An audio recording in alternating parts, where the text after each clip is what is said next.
오늘 우리에게 주시는 하나님의 은혜의 말씀은 요한복음 3장 16절에서 21절까지의 말씀입니다.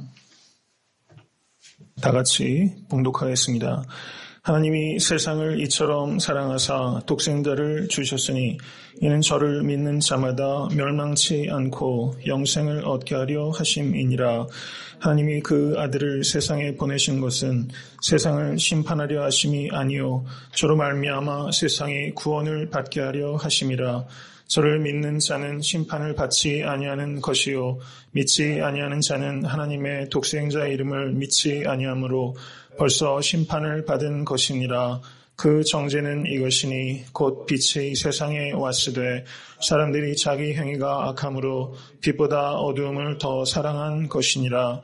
악을 행하는 자마다 빛을 미워하여 빛으로 오지 아니하나니 이는 그 행위가 드러날까 함이요 진리를 쫓는 자는 빛으로 오나니 이는 그 행위가 하나님 안에서 행한 것임을 나타내려 함이라 하시니라. 아멘. 하나님의 말씀입니다.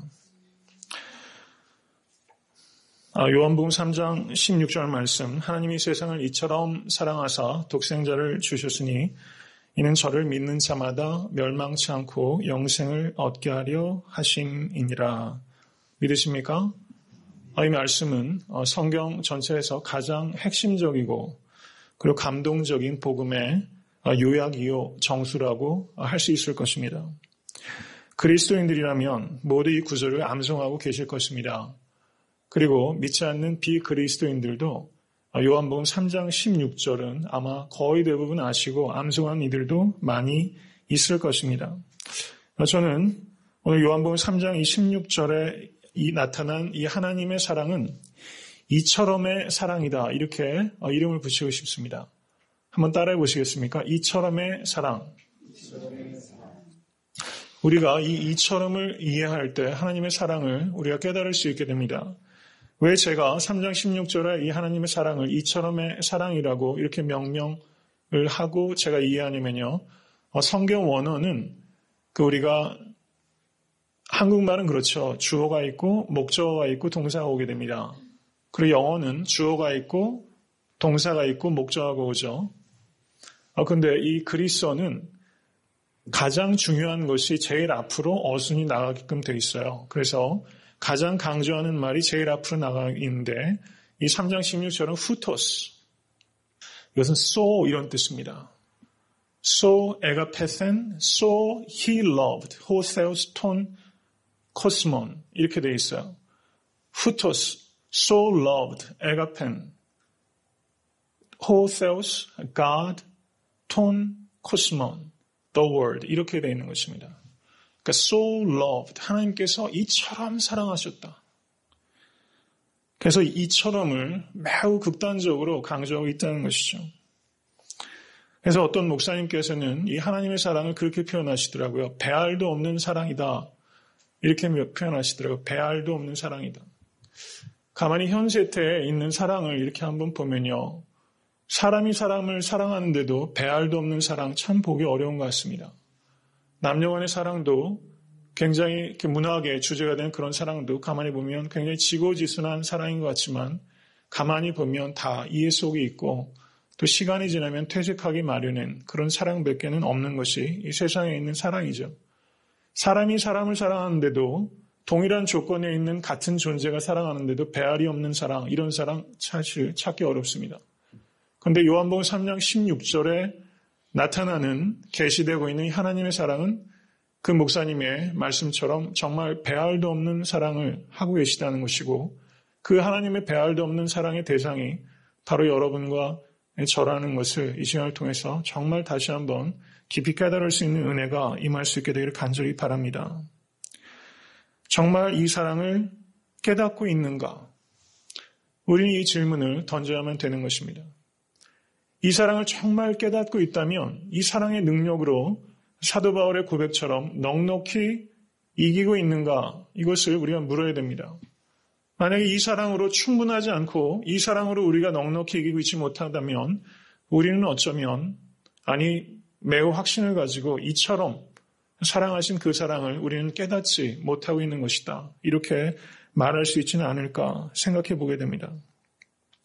사도 바울께서는 누가 우리를 그리스도의 사랑에서 끊으리요 환난이나 곤고나 핍박이나 기근이나 적신이나 위험이나 칼이랴. 그러나 이 모든 일에 우리를 사랑하신 이로 말미암아 우리가 넉넉히 이기느니라. 아멘. 우리가 여기에 여러분과 제가 이 우리 안에 들어가 있습니까? 우리가 넉넉히 이기느니라. 이 사도 바울이 얘기했던 이 고백. 그러나 이 그러나는 굉장한 강조입니다. 우리의 삶에 환난이나 곤고나 핍박이나 기근이나 적신이나 위험이나 칼이랴 라고 6가지로 말한 이것은 우리의 삶의 컨텍스트입니다. 믿는 자나 믿지 않는 자들이 끊임없이 파도처럼 다가오는 이 삶의 문제에 우리는 직면하게 됩니다. 그러나 여러분과 저에게 이 하나님의 사랑으로 말미암은 이 그러나라는 역전이 과연 있는가? 우리는 넉넉히 이기고 있는가?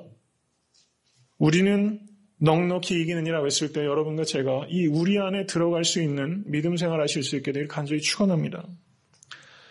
여러분 혹시 칼 바르트라는 신학자 아십니까?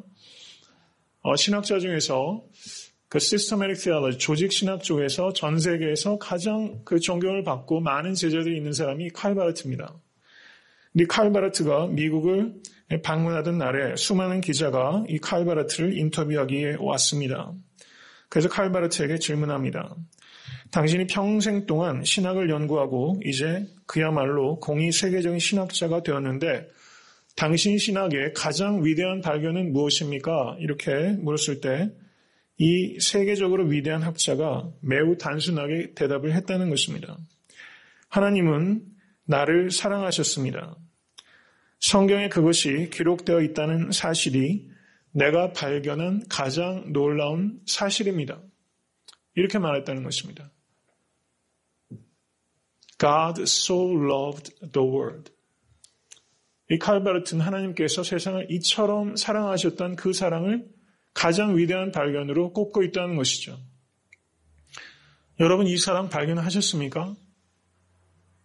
우리가 눈으로 보면서 하나님이 세상을 이처럼 사랑하사 우리가 눈으로 보면서 그것을 체크해냈다는 것을 의미하는 것은 아닐 것입니다. 하나님의 이처럼 사랑하신 그 사랑을 정말 뼛속 깊숙이 이 칼 바르트는 깨닫고 그것을 체험했다는 의미에서 발견했다고 말하고 있을 것입니다. 그래서 칼 바르트가 이 짧은 인터뷰 끝에 이 찬양을 했다는 거예요. 찬송가 411장. 예수 사랑하심은 거룩하신 말일세. 우리들은 약하나 예수 권세 많도다. 날 사랑하심, 날 사랑하심, 날 사랑하심 성경에 써있네.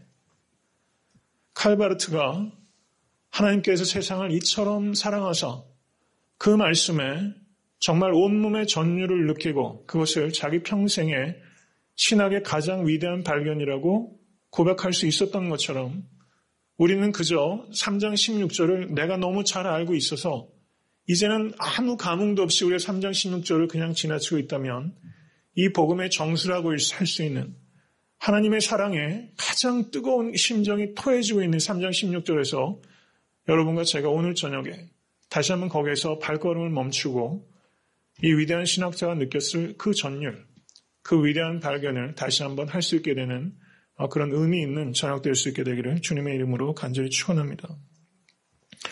하나님의 사랑은 우리가 깨달을 수 없는 만큼 너무나 큰 사랑입니다.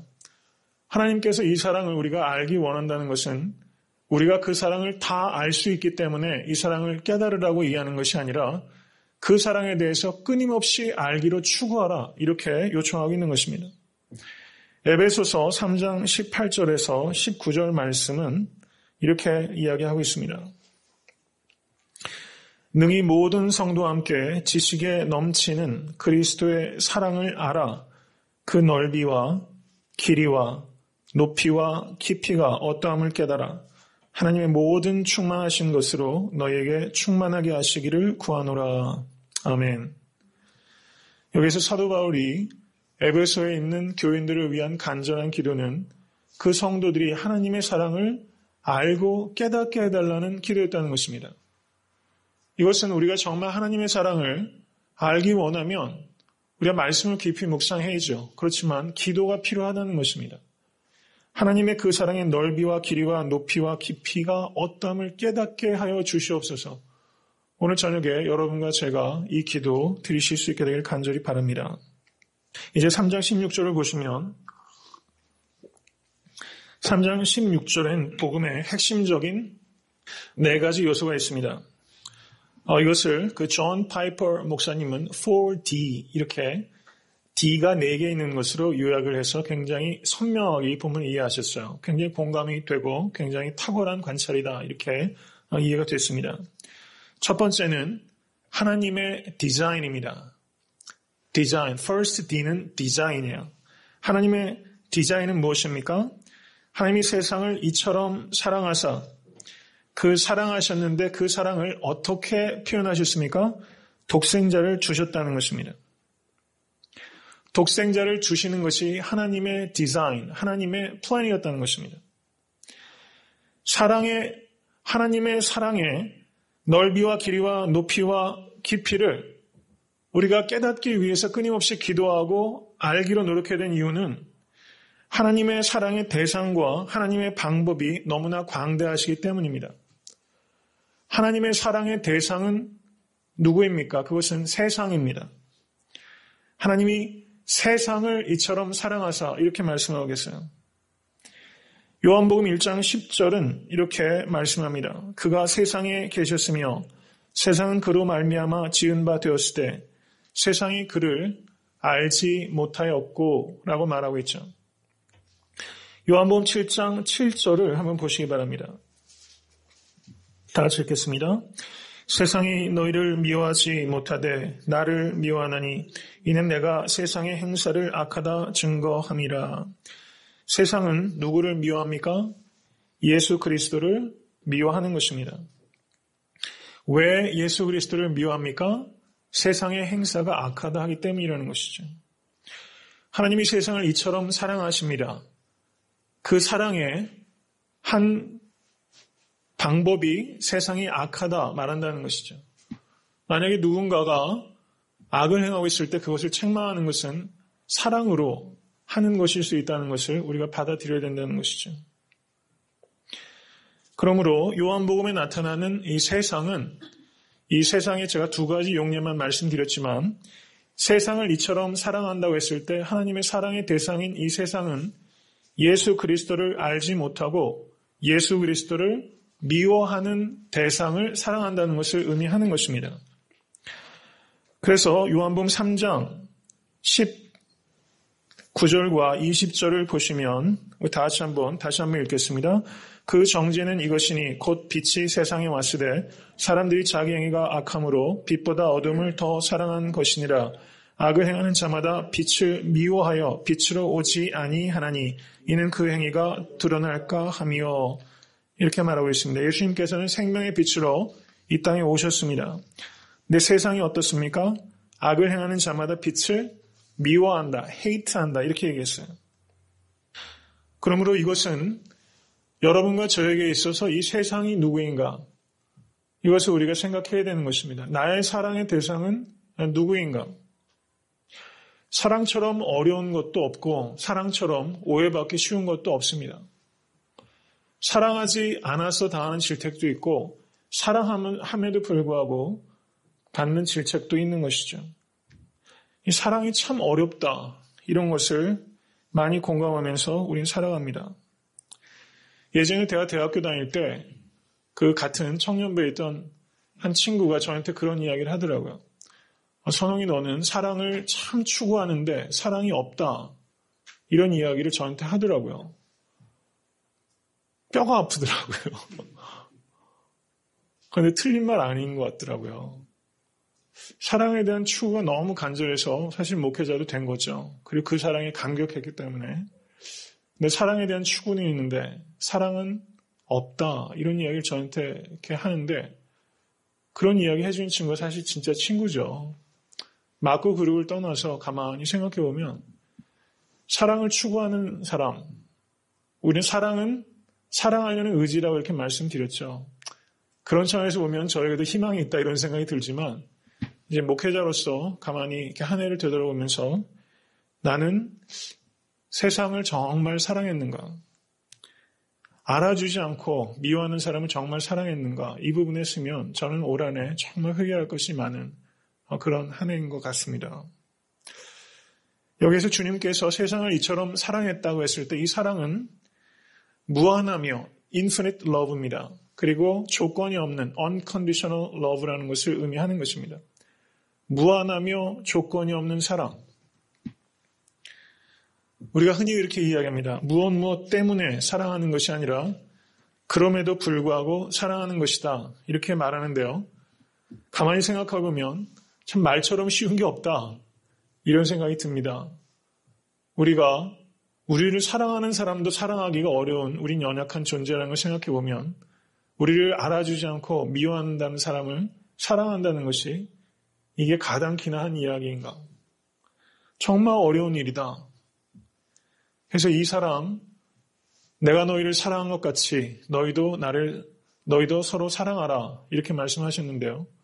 내가 너희를 사랑한 것 같이 이 사랑은 바로 so loved. 이처럼 사랑하신 그 사랑을 너희도 서로에게 베풀라. 이런 뜻 아니겠습니까? 우리가 이것을 위해서 많이 기도하시고 또 그런 부족들을 또 아파하시면서 정말 한 해를 마감하고 또 한 해를 시작하면서 나는 정말 어떻게 사랑하고 있나? 이것에 대해서 우리가 한번 깊이 자신의 삶을 되돌아볼 수 있는 거울로 삼으실 수 있게 되기를 간절히 바랍니다. 신명기 7장 7절에서 8절 말씀 한번 보시겠습니다. 다시 읽겠습니다. 여호와께서 너희를 기뻐하시고 너희를 택하심은 너희가 다른 민족보다 수요가 많은 연고가 아니라 너희는 모든 민족 중에 가장 적으니라. 여호와께서 다만 너희를 사랑하심을 인하여 또는 너희 열조에게 하신 맹세를 지키려 하심을 인하여 자기의 권능의 손으로 너희를 인도하여 내시되 너희를 그종되었던 집에서 애굽 왕 바로의 손에서 측량하셨나니. 아멘. 참 아름다운 그 사랑의 고백입니다. 하나님께서 얼마나 이스라엘을 사랑하셨는지를 말하고 계시죠.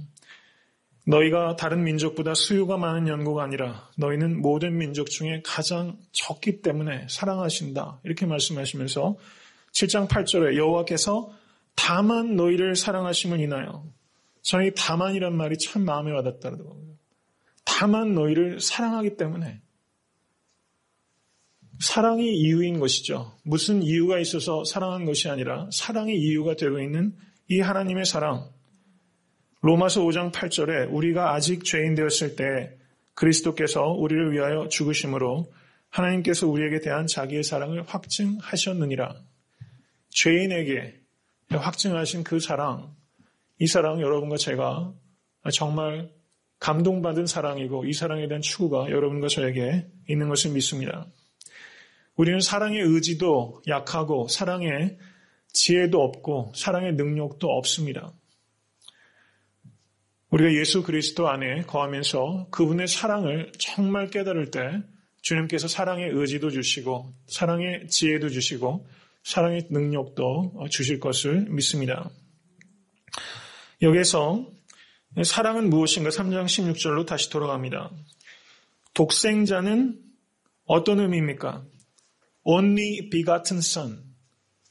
하나님의 아들들이라고 표현되는 그 존재들이 여럿 있습니다. 가령 천사들, 욥기에 나타날 때 하나님의 아들들, sons of God 이렇게 표현합니다. 우리는 하나님의 자녀들이죠. children of God, sons of God 이렇게 얘기하는데요. 그때의 의미는 그런 하나님의 아들들과 예수 그리스도는 다르다는 의미에서 독생자라고 표현하는 것입니다. 천사들은 하나님께서 지으심으로 말미암아 하나님의 아들들이 된 것이고 그리스도인들은 adoption, 하나님께서 양자 삼으심으로 우리가 하나님의 아들들이 된 것입니다. 그런데 독생자는 하나님께서 어떻게 하셨습니까?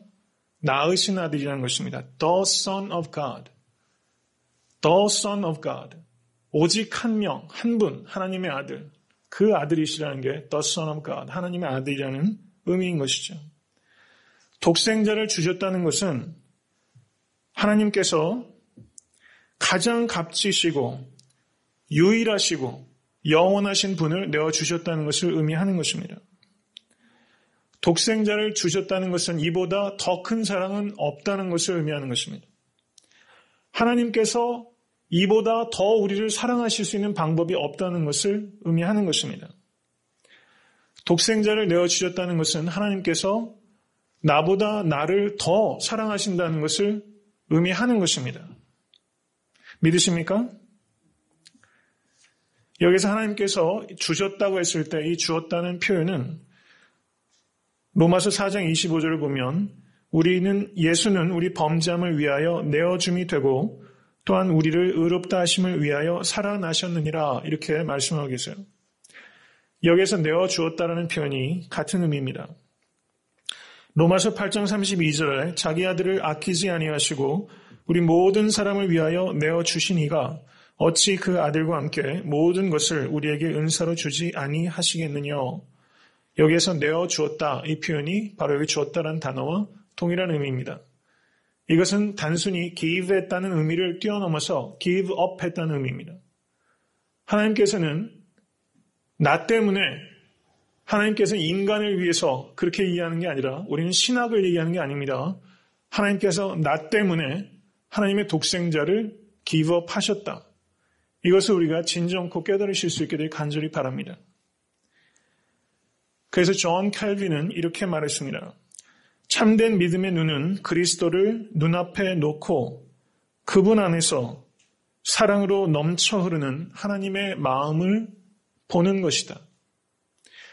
예수 그리스도 안에서 넘쳐 흐르는 하나님의 마음을 보는 눈, 이 눈이 여러분과 제가 가져야 되는 눈입니다. 만약에 성도님들의 삶 속에서 요한복음 3장 16절에 나타난 이 하나님의 이처럼의 사랑으로 하나님께서 여러분을 사랑하시는 증거로 충분하지 않다면, 그리고 이 사랑으로 내가 삶 속의 여한 문제 속에서도 그것을 견딜 수 있는 인내를 가질 수 없다면, 그리고 이 사랑이 우리의 모든 것이 되지 못한다면, 어떤 이는 그렇게 말했습니다. 그렇다면 다른 종교를 찾아보십시오. 여러분 정말 예수님께서 Jesus is everything, 예수님께서 전부이십니다. 만약 예수님께서 여러분에게 everything이 될 수 없다면 Jesus is nothing, 예수님께서는 아무것도 아니십니다. 우리가 신앙생활하면서 Jesus is something, Jesus is somebody 이렇게 혹시 신앙생활을 하고 있지는 않은가 한번 되돌아볼 수 있게 될 간절히 소원하는 것입니다. 예수님께서 보이셨던 이 사랑이면 다 듣고 다 본 것입니다. 사실은 다 가진 것입니다. 나머지는 더하여 주는 것입니다. 목자들이 가서 듣고 본 후에 자기가 일하던 곳으로 되돌아가고, 동방박사들도 가서 목격하고 경배하고 더하여 가진 것 하나 없이 변화된 존재로 자기가 있던 곳으로 되돌아가는 것이죠. 저는 이 목자와 동방박사가 가졌던 그 마음, 예수님께서 everything, 예수님께서 나에게 전부입니다. 예수님만이 나의 보배입니다. 나는 이제 더 이상 필요하지 않습니다. 우리가 믿음이라는 것은 결국 끝까지 밀어붙이면 그거 아니겠습니까? 하나님, I'm just fine. 예수님으로 나한테 충분합니다. 이렇게 말할 수 있는 것이 믿음이 아니겠습니까? 우리가 그렇게 됐을 때 넉넉히 이길 수 있게 되는 것이죠. 우리가 하나님의 사랑을 깊이 깨달으면 그 사랑만으로 사실은 충분하고, 그 사랑만으로 그것이 기적이기 때문에 어떤 의미에서는 또 다른 기적은 나한테 부수적인 것이지, 다른 기적을 그렇게 어떤 의미에서는 그렇지 않을까요? 이미 너무 큰 기적을 봤는데. 여러분, 그래서 성 어거스틴이 이렇게 고백했습니다. 이 성 어거스틴이 하나님의 이처럼의 사랑에 감격한 후에 이렇게 고백했는데요. 참으로 이상하다. 참으로 놀라운 일이다. 만일 내가 창조주 하나님이었더라면 벌써 이 세상을 심판해버렸을 텐데, 이상하게도 하나님은 나를 사랑하시다니. 그분은 사랑하시는 것도 나 한 사람밖에 사랑할 사람이 없는 것처럼 나를 사랑하신다. 아니, 내가 이 세상에 남아있는 유일한 생존자라고 할지라도 그분은 나를 위해 십자가의 목숨을 버리셨을 것이다. 이렇게 말하면서 이 성 어거스틴이 이 깨달은 이처럼의 사랑은 자기가 이 지구 위에 있는 유일한 생존자인 것 같이 하나님께서 나를 사랑하신다는 것입니다. 나 하나만 있는 것처럼. 여러분, 이런 사랑 주님께서 우리에게 부어주고 계신 것을 우리가 믿으실 수 있기를 간절히 바랍니다. 이것이야말로 놀라운 기적이죠. 하나님께서 나를 사랑하신다는 이 기적, 이것을 우리가 정말 감사할 수 있게 되기를 간절히 바랍니다. 여기에서 이 세상이 바로 나라는 것을 깨닫게 되면 우리는 셀프 이스팀이 생기는 거예요. 자존감이 생깁니다. 이민생활 하시면서 여러분 자존감이 어디 있으세요? 조금 이렇게 지나고 또 자리도 잡히고 하면 자존감이 좀 올라가나요? 그런데 이민생활 오셔서 정말 밟히고 인종적으로 그리고 언어의 장벽, 여러 가지 한계, 제한 뭐 이런 것들 때문에 이 자존심 같은 건 아마 비행기 타고 오시면서 다 묻고 오셨을지도 모르겠어요. 목회자도 그런 것 같습니다. 근데 셀프 이스팀이 어디 있느냐? 세상 사람들은 어디에 셀프 이스팀을 갖습니까? 일반적으로 자기의 포지션, 소유, 자신의 지식, 권세, 능력, 명예, 뭐 여러 가지 있는 외적 조건들. 거기에서 자기 셀프 이스팀을 실제는 갖고 있습니다. 우리도 예외라고 할 수 없죠. 근데 정말 셀프 이스팀의 근원은 어디인가? 하나님이 이처럼 사랑하신 나, 하나님의 관점에서 하나님이 발견한 나, 그것이 true me, 그것이 진정한 나라는 것을 우리가 믿음으로 선포하실 수 있게 간절히 바랍니다. 우리가 나의 가치는 내가 평가하는 나가 있고 타인이 평가하는 나가 있습니다. 중요하지 않다는 뜻이 아닙니다. 그렇지만 진정한 true me, 진정한 나는 누구인가? 예수 그리스도 안에서 발견된 나입니다. 이것이 바로 셀프 이스팀의 근원이라는 것이죠. 이것이 참된 자존감의 원천이고 또 다른 사람들을 내 몸과 같이 사랑해야 될 이유인 것입니다. 하나님께서 이처럼 당신을 사랑하셨기 때문에 우리가 이웃을, 내 성도를 우리가 깊이 이처럼 사랑하기 위한 의지를 가져야 될 이유가 있는 것이죠. 이 사랑을 깨닫고 선포하시고 이 사랑으로 넉넉하게 이기실 수 있게 되기를 주님의 이름으로 간절히 축원합니다. 하나님께서 독생자를 주신 것이 하나님의 the design이라면 두 번째는 이는 저를 믿는 자마다 the duty, 우리의 의무가 있는 것입니다. 하나님의 주권적인 sovereignty, 역사가 바로 중생이라면 여기에서 3장 1절에서 8절까지의 나온 내용은 바로 이 하나님의 주권입니다. 근데 8장 12절부터 21절까지 주된 내용은 우리의 response, 인간의 반응입니다. 그것은 무엇입니까? 하나님의 사랑에 우리가 반응하는 것을 믿음이라고 이야기하는 것입니다. 우린 믿거나 믿지 않거나 두 가지 선택 상황 가운데 놓이는 것입니다. 예수 그리스도께서 성육신하시고 십자가에 달리신 것이 디딤돌이 되는 사람이 있는가 하면 걸림돌이 되는 사람도 있는 것입니다. 중간에 회색지대는 없습니다. 멸망하거나 영생하거나 둘 중에 하나밖에 없다는 것입니다. 의인의 길은 여호와께서 인정하시나 악인의 길은 망하리로다.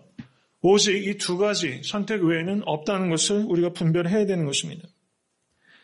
폴 틸리라는 유명한 신학자가 이렇게 말했습니다. 믿음이 무엇인가? 하나님이 자신을 받아들였다는 사실을 받아들이는 용기다. 이렇게 말했어요. 굉장히 심플합니다. 그런데 매우 의미가 있습니다. 믿음은 하나님께서 나를 받아들이셨다는 것을 받아들이는 용기다. 그것을 순수하게 받아들이는 것이 참된 믿음이라는 것입니다.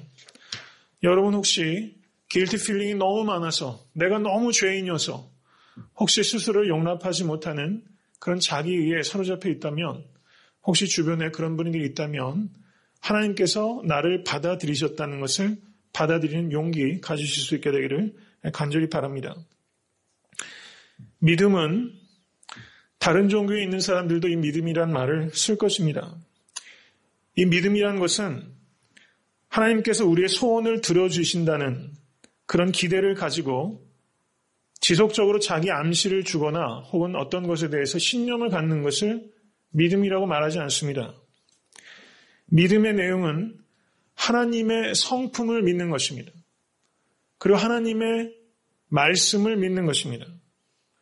그리고 하나님께서 이야기하시는 천국의 가치, Kingdom of God, 하나님 나라의 가치를 믿는 것입니다.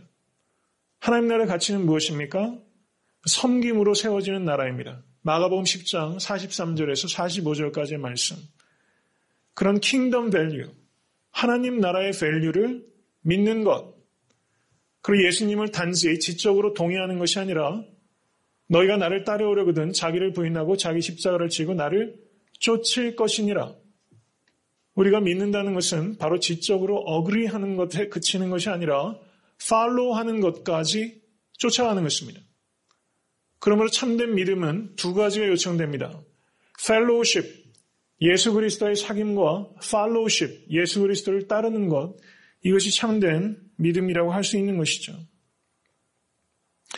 요한복음 6장 35절에 이렇게 말씀합니다. 예수께서 가라사대 내가 곧 생명의 떡이니 내게 오는 자는 결코 줄이지 아니할 터요 나를 믿는 자는 영원히 목마르지 아니하리라. 믿으십니까? 믿음은 무엇입니까? 결코 줄이지 않고 결코 목마르지 않게 된다는 것입니다. 믿음은 매우 파워풀한 거라는 것이죠. 만약에 우리의 삶 속에서 이런 강력을 경험하지 못하고 있다면 우리에게 믿음 주실 것을 위해서 하나님께 간구하실 수 있게 되길 간절히 바랍니다. 사람의 미래를 바꾸는 것은 무엇을 아느냐가 아니라 무엇을 믿느냐가 그 사람의 미래를 바꾸게 되는 것입니다. 이 세상에서 제일 불행한 사람은 돈이 없는 사람이 아니라 믿음이 없는 사람입니다. 우리가 이해하고 믿음을 얻는 것이 아니라 믿은 후에 이해가 쫓아오게 되는 것을, 이 차원을 우리가 받아들여야 됩니다. 어떤 한 목사님이 이런 설교를 하시더라고요. 공감이 됐어요. 여러분, 진의 다리가 몇 개입니까? 혹시 아세요? 저는 오징어 다리하고 문어 다리도 숫자도 헷갈리니까. 진의 다리가 글쎄요, 좋기 수십 개 되죠. 목사님 설교하시면서 그런 얘기를 하시더라고요. 지네가 이 다리 하나를 어떻게 움직여야 되지 걸을 수 있을까를 고민하면은 한 걸음도 못 걸을 거라는 거예요.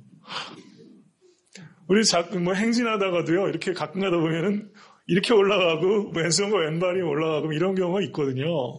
이렇게 사열할 때 이렇게 하다 보면은 그래서 뭐 다리 걷다가 뭐 다리 바꾸잖아요. 두 다리 가지고도 헷갈리는데 지네가 다리 수십 개를요.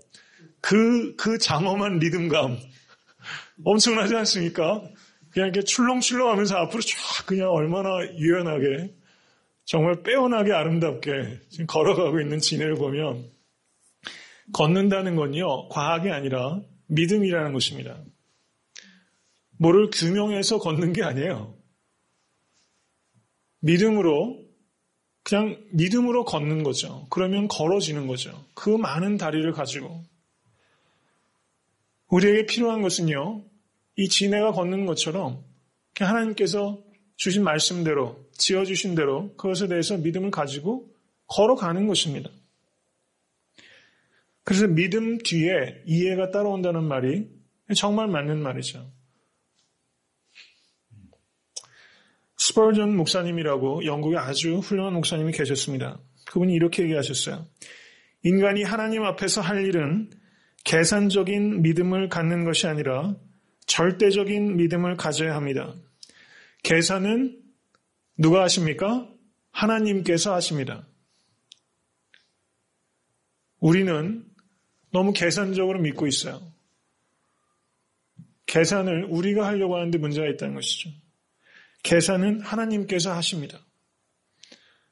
우린 절대적인 믿음 가질 수 있도록 구하실 수 있기를 간절히 바랍니다. 고린도서 5장 7절은 이는 우리가 믿음으로 행하고 보는 것으로 하지 아니함이로다. We walk by faith, not by sight. 보는 것으로, by sight가 아니라 by faith. 여러분, 우리의 삶 속에 진의 다리같이 그 복잡한 문제들이 있잖아요. by sight는요, 절대 못 걷습니다. by faith로 우리가 걸어가는 것이죠. 실타래 같이 얽힌 삶의 문제들이 너무 많고, 내가 어디까지 잘못했고, 어디까지 잘했는지도 어느 시간이 넘으면 분간도 안 되는 삶이 굉장히 복잡하고, 이 사람이 복잡한 것을 매 순간 경험합니다. 그래서 정말 믿음이 필요한 것 같아요. 우리 하나님에 대한 믿음, 성도에 대한 믿음, 또 교회에 대한 믿음. 우리 교회가 이제 1년 6개월 지납니다. 자랑스러울 때도 있고, 조금 안타까울 때도 있고, 좀 부끄러운 모습들도 왜 없겠습니까?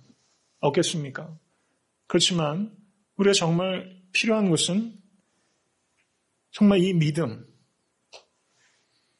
우리가 성도를 사랑하고 교회를 사랑하고 그래서 일관되게 이 믿음을 가지고 걸어갈 수 있는 것. 우리에게 정말 필요한 것은 이게 아닌가. 사랑의 부족을 느꼈으면 그것을 계기로 삼아서 더 사랑하기로 우리가 결단하고 헌신할 수 있다면 정말 하나님이 세상을 이처럼 사랑하사 이처럼의 사랑은 우리의 삶 속에서 그리고 또 이 교회에서 조금이라도 구현할 수 있지 않을까. 정말 교회가 이 사랑을 보여줄 수 있다면 이 땅에 부흥은 옵니다. 근데 이 사랑을 우리가 보여주지 못하고 있기 때문에 먼저 목회자부터 이처럼의 사랑을 보여주지 못하고 있기 때문에 또 우리가 이런 데 대한 정말 간절한 의지가 없기 때문에 우리가 세상에 영향을 미치지 못하고 있는 것이죠. 우리가 정말 이 사랑을 우리가 위해서 기도하고 헌신하실 수 있게 되길 간절히 바랍니다. 로버트 루이스 스티븐슨이라는 분이 이렇게 말씀하셨어요. If I woke up in hell, I would still believe in him. 이렇게 얘기했어요.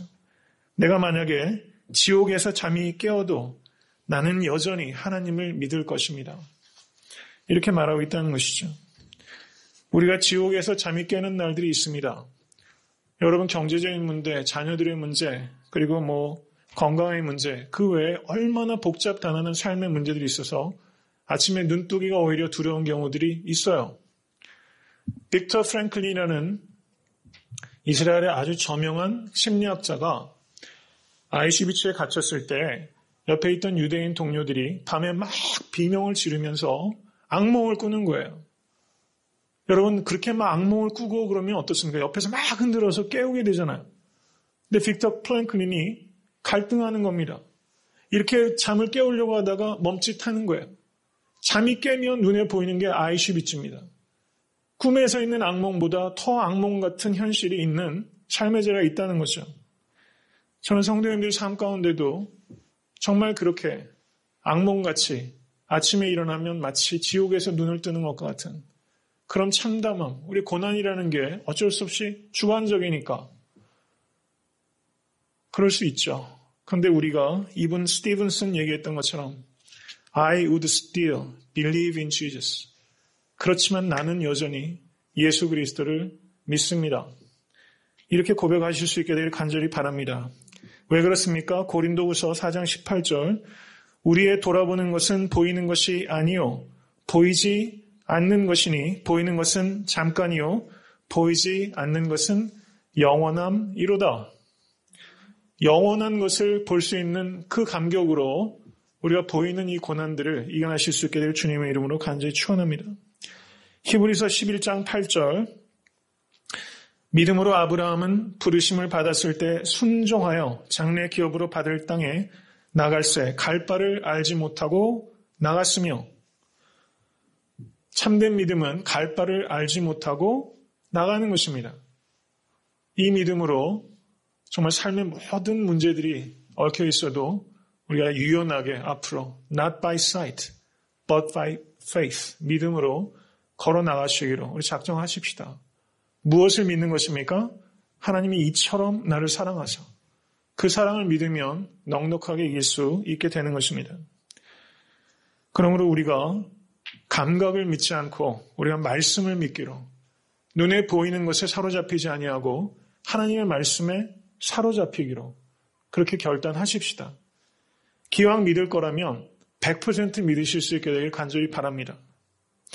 마태복음 17장 20절에 이렇게 말합니다. 가라사대 너희 믿음이 적은 연곤이라 진실로 너희에게 이르노니 너희가 만일 믿음이 한 겨자씨만큼만 있으면 이 산을 명하여 여기서 저기로 옮기라 하여도 옮길 것이요 또 너희가 못할 것이 없으리라. Mountain Mover. 유대인들은 이 Mountain Mover를 굉장히 큰 스승으로 여깁니다. Mountain Mover. 이 지금 프레이즈를 좀 외우세요. Mountain Mover. 산을 옮기는 사람. 리더는요, 산을 옮기는 사람이에요. 산이 옮겨져서 믿음이 생긴 것입니까? 겨자씨만한 믿음이 있을 때 산이 옮겨지는 것이죠. 그러므로 기적이 믿음을 만드는 것이 아니라 믿음이 산을 옮기는 기적을 만드는 것입니다. 성도님들 삶 가운데 이렇게 산을 옮기는 믿음의 기적이 경험되실 수 있게 되기를 간절히 소원합니다. 이제 3장 16절에 있는 가스펠의 그 세 번째, 첫 번째는 The Design, 독생자를 주시는 하나님의 플랜에 대해서 말씀드렸고요. 두 번째는 The Duty, 우리의 의무, Responsibility에 대해서 말씀드렸습니다. 세 번째는 경고입니다. The Danger, 멸망한다는 것입니다. 믿지 않으면 멸망한다는 것입니다. 믿지 않는 자들은 멸망하게 됩니다. 여기에서 이 멸망이라는 것은 우리가 죽으면 그저 존재가 사라지는 것을 의미하는 것이 아닙니다. 이것은 계시록 14장 10절을 보시면 이렇게 말합니다. 그도 하나님의 진노의 포도주를 마시리니 그 진노의 잔에 섞인 것이 없이 부은 포도주라. 거룩한 천사들 앞과 어린 양 앞에서 불과 유황으로 고난을 받으리니, 불과 유황으로 영원히 고난을 받게 되는 것이 바로 멸망입니다. 이 멸망을 또 다른 차원에서 이해하면 데살로니가 전서 1장 9절입니다. 이런 자들이 주의 얼굴과 그의 힘의 영광을 떠나 영원한 멸망의 형벌을 받으리로다. 주의 얼굴을 떠나는 것이 형벌이라는 것입니다. 하나님의 영광을 떠나는 것이 멸망이라는 것입니다. 이것을 우리가 깨달아야 됩니다. 요한복음 3장 18절은 그래서 이렇게 말합니다. 저를 믿는 자는 심판을 받지 아니하는 것이요 믿지 아니하는 자는 하나님의 독생자의 이름을 믿지 아니하므로 벌써 심판을 받은 것이니라. 우리가 유황불 속에서 고통당하는 것이 우리가 종말론적인 그 멸망이라면 현세적인 의미에 있어서의 이 멸망은 무엇인가? 그것은 하나님으로부터의 단절입니다. 하나님의 영광을 보지 못하고 하나님의 얼굴을 보지 못하는 것이 벌써 심판이 임한 것이다. 이렇게 말씀하고 있다는 것을 우리가 깨달아야 됩니다. 그리고 이 멸망은 영원한 것입니다. 그리고 돌이킬 수 없습니다. 마태복음 25장 46절에 이렇게 말합니다. 저희는 영벌에 의인들은 영생에 들어가리라 하시니라. 그리고 누가복음 16장 26절에는 이렇게 말하고 있습니다. 이뿐 아니라 너희와 우리 사이에 큰 구렁이 끼어 있어 여기서 너희에게 건너가고자 하되 할 수 없고 거기서 우리에게 건너올 수도 없게 하였느니라. 이렇게 말하고 있습니다. 믿는 자에게는 영생이 주어지고 믿지 아니하는 자에게는 영벌이 주어집니다. 그런데 그것이 크로스오버 할 수 없다는 것입니다. 큰 구렁이 있어서 그것은 영구히 고착되는 영원한 징벌이 있다. 이것을 성경이 말하고 있다는 것이죠. 우리가 복음을 증거한다는 것은 바로 믿지 않는 자는 이와 같은 영원한 징벌이 있다는 것을 선포하는 것을 반드시 포함하는 것이어야 된다는 것입니다. 내 현대의 많은 메시지가 저도 이런 부분에 있어서 저를 좀 되돌아보게 됩니다. 하나님의 징벌이 하나님의 거룩함에 하나님의 사랑의 또 다른 표현일 수 있다는 것, 표현이라는 것이죠. 하나님의 징벌은 거룩한 사랑의 표현입니다. 그래서 우리가 믿지 않는 자들이 겪게 될 이 멸망, 이 perish 하는 이 멸망에 대해서 강력하게 선포할 수 있는 그런 강단과 또 여러분들 되실 수 있게 되기를 간절히 바랍니다. 성도는 이 심판을 늘 의식하면서 살아가는 사람입니다. 독일에 전해오는 이야기 중에 이런 이야기가 있다고 합니다. 바바리아라는 그 성에 루드비히라는 공작이 살고 있었습니다. 그런데 이 공작이 사람을 워낙 함부로 대하고 또 성정이 포악해서 성 안에 있는 모든 백성들이 이 루드비히 공작을 매우 두려워했습니다. 어느 날 공작이 들에 사냥을 나갔다가 숲속의 한 작은 예배당에 들어가게 되었습니다. 제단 앞에서 오랜만에 기도를 하는데 갑자기 예배당 벽에 무슨 글씨가 쓰이는 것입니다. 순식간에 무엇인가 쓰여지다가 사라졌기에 이 공작은 그 글씨의 앞부분만을 기억했다고 합니다. 3일인지 석 달인지 3년인지 아무튼 그 안에 무서운 심판이 있을 것이다. 이것이 루드비히 공작이 기억하고 있는 내용입니다. 루드비히는 자신 앞에 쓰여진 그 글씨를 의식하면서 이제껏 자기가 죄를 너무나 많이 지었기 때문에 3일 안에 이 심판이 있을 것이다. 이렇게 생각했습니다. 그래서 3일 동안 아내와 부하들에게 잘 해주었다는 것입니다. 그러나 그 3일 안에 아무 일도 일어나지 않았습니다. 그래서 루드비히는 다시 생각하기 시작했습니다. 그것은 3일이 아니라 석 달이구나. 그래서 석 달 동안 가족과 백성들에게 최선을 다했습니다. 석 달 동안 무슨 일이 일어났겠습니까? 아무 일도 안 일어났죠. 공작은 이제 확신했습니다. 3년이었구나. 3년 안에 심판이 있구나. 3년 동안 열심히 다른 사람을 섬기며 살았습니다. 백성들을 잘 다스렸습니다. 그러던 어느 날 갑자기 나팔 소리와 함께 독일 왕실에서 사절단이 왔습니다. 바로 이 루드비히 공작을 독일의 황제로 모시기 위해서 온 사절단이라는 것이죠. 3년 뒤에 심판이 있을 것이다. 석 달 뒤에 심판이 있을 것이다. 3년 뒤에 심판이 있을 것이다. 이렇게 생각하면서 그 심판을 의식하면서 하루하루 의미 있고 진실하게 섬기는 삶을 살았던 결과가 루드비히 공작에서 루드비히 황제로 오르게 했다는 것이죠. 이것이 그냥 지나치기에는 굉장히 아름다운 교훈이 있는 그런 그 이야기라고 생각이 됩니다. 하나님의 심판을 두려워함으로 또 하나님의 영생에 대한 주시는 영생에 대한 간절한 소망을 가지고 우리가 3일을, 석 달을, 3년을, 30년을 그렇게 살아낼 수 있다면 하나님의 참 영광을 올려드리는 그런 삶을 여러분과 제가 살 수 있게 될 것입니다. 이제 마지막으로 이 복음의 네 번째 D는 영생, the destiny입니다. 독생자를 주신 것이 design, 저를 믿는 자마다 이것이 duty, 멸망, 이것이 danger, 영생은 destiny.